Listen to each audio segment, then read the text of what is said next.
Okay, everybody. So today I'm going to be doing a top 10 things that GTA 6 will need to change, um, based on information or videos that I've recorded from playing GTA Online and GTA 5. Now, this is Watch Mojo's exact list. This is precisely the list that they used, but the only reason I'm doing this is because I feel like Watch Mojo's writer did a good job, but the gameplay person did not convey the message properly because it was too many scenes where it just a lot of things were purposeful. And what I had done is recorded some stuff, or this is what I've been compiling while I've been playing the game, and I just wanted to present it in a way that it's more genuine and more to natural reaction in the game instead of trying to do it off the top of my head or whatever. So without further ado, let me get into the video. So the first problem on the list is improved driving. This is a problem with getting from point A to point B. I feel like it is really more the point A to point B thing, but when in free play, I noticed that when I'm trying to do a little bit more driving, it still is the same problem where NPCs, I think my biggest issue came from NPCs constantly getting in the way. I feel like GTA's driving is pretty solid, but there are times where I feel like the vehicles are a little too light. They feel like they're feathers. And when you're trying to get a certain driving line, it's really hard to maintain it because the vehicle just will not stop sliding, or it will hit something and just completely it takes flight or something of that nature. So I'm gonna just let the clips play. I have probably hours worth of content recorded for driving alone, with NPCs getting in the way or me just hitting something and just even in a big vehicle and just totally losing control. And I think you'll see that as it plays, and I'm only going to play a few clips because I don't want this video to be too long.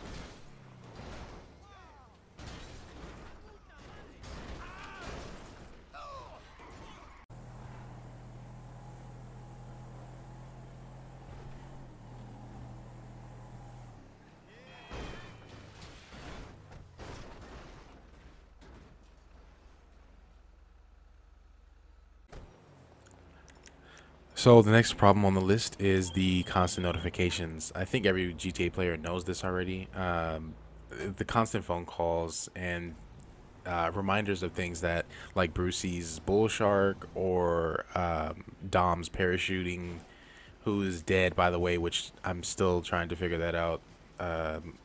Also, like Music Locker and driving by Gerald's area or Simeon's area, which triggers a text message notification.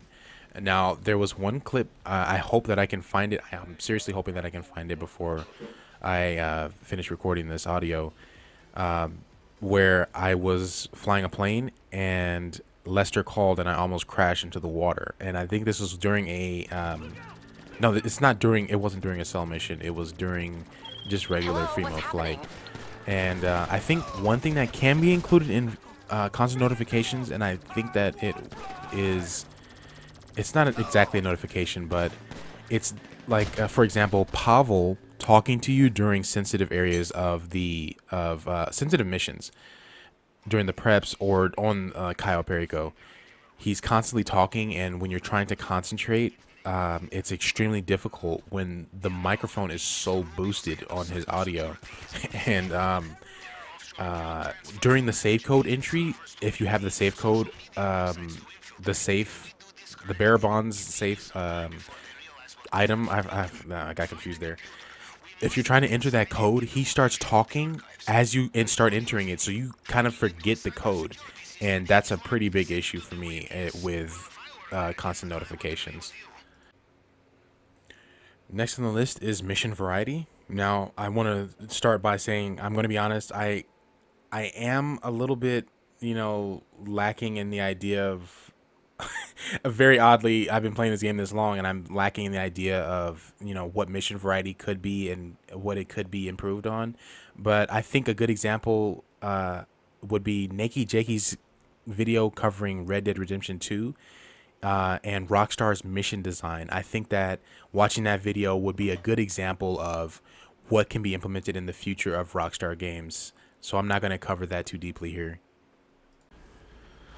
Okay, for this section, it's environment diversity. Now, I have recorded something earlier and I put it here, but I have to replace it because I think that the direction was not very clear.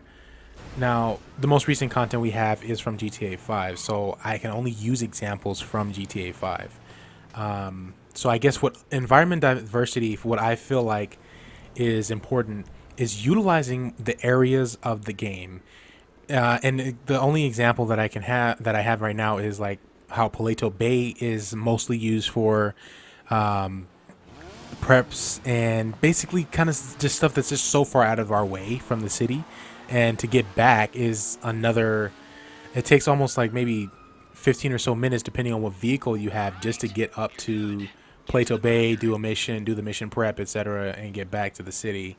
And I feel like the same thing, including into unutilized properties or areas, is we don't want more of Tongva Hills. We want to, like Tongva Hills and Plato Bay, areas that are used for such niche things in the game and missions and stuff that you very rarely will ever see them. We want them to be, we want areas of the game to be included. It needs to be a world where it doesn't feel like it's just a, it doesn't feel like a sim. It feels like, I don't know how to say it.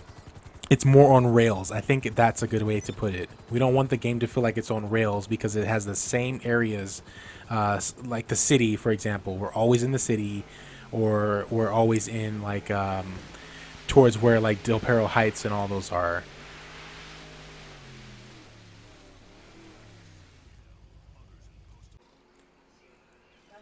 Next up is mission handholding. Now, I feel like with this, it is the mission approach choice online in online game mode is it's aggravating and infuriating when you're trying to do something and you know that you can press a button to activate this thing or whatever, and you have no option because when an objective is active on the bottom of the screen during a mission, you cannot. There's a lot of contextual options that are unavailable to you. For example, I was trying to get in my submarine to avoid helicopter gunfire, and I couldn't even enter the submarine because the option was not available because the objective was active. And another problem is in story mode. I guess in future story mode of Rockstar GTA games, there were invisible timers. I only found this out when I was trying to follow the traffic rules and play the game like a cinematic masterpiece rather than a arcade game. However, like I said, you know, that timer was applied, I guess intrinsically or whatever, or just unavailable to the player's eye until they ran out of time, and it was until they only found out after the fact. Now in story mode, it's not even really the mission handholding is to like to ease into the cinematic it's ease into the cinematic scenes.